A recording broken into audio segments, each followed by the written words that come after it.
महापात्र संगठन संपादक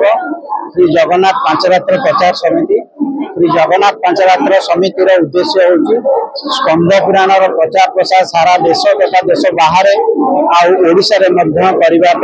सब प्रचेषा वर्षक भितर आम दुईटी बाहर करूँ आउ प्रति मसरे आम ओडिशार विभिन्न जिले में स्कंद पुराण प्रचार प्रसार कराए जोटा कि तार नामित दिखाई श्री जगन्नाथ पांचरात्र 5 दिन में जगन्नाथ सृष्टि को आसिले केमती नीलमाधव रूपरू जगन्नाथ मंदिर प्रतिष्ठा जाके इंद्रदुम्न कौटू आसिले अवंती नगर इंद्रदुम्न आसिले विद्यापति केमिति आसिले ठाकुर नीलमाधव मूर्ति केमती अंतर्धान है केमिति बुढ़ा विश्वकर्मा ठाकुर को 15 दिन भीतर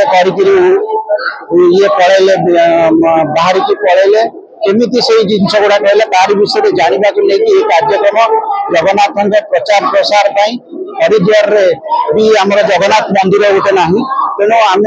हरिद्वार गोटे जगन्नाथ मंदिर भी आरंभ कर प्राय अधा उपरे आम जाऊँ चूड़िका चूड़ी धान फान नहीं जाऊँ हाँ रत्नमुद करने जिनस नहीं जाऊँ आम आशा करूँ आम 8 तारिख आसा भितर प्राय चूड़िका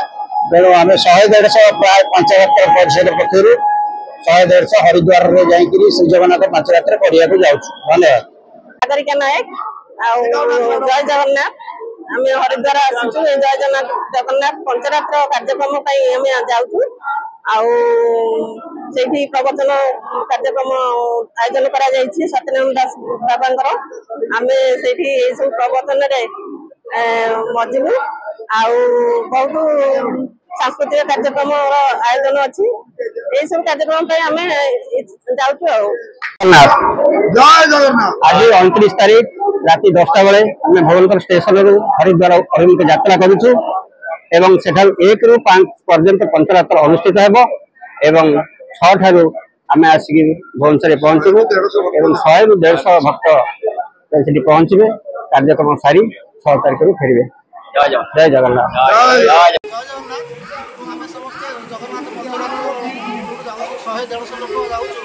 हरिद्वार जगन्नाथ पंचरात्र कार्यक्रम हम एठार जगन्नाथ विषय आम तत्व ज्ञान भक्ति मार्ग केमती जन्म वृत्तांत सब जानू से आसंता पूर्व नेपाल कार्यक्रम कराई समस्ते उज्जैन कराई आम समस्ते जाऊँ सत्यानंद दास महाराज आम साथ प्रवचन जाऊँगी 5 दिन प्रवचन देवे जगन्नाथ विषय आम जानू बहुत खुशी है। जय जगन्नाथ। गणेश चंद्र मिश्र आम गोटे बड़ ग्रुप जाऊँ जगन्नाथ श्री जगन्नाथ पंचरात्र परिषद समस्त सत्कार जाऊँ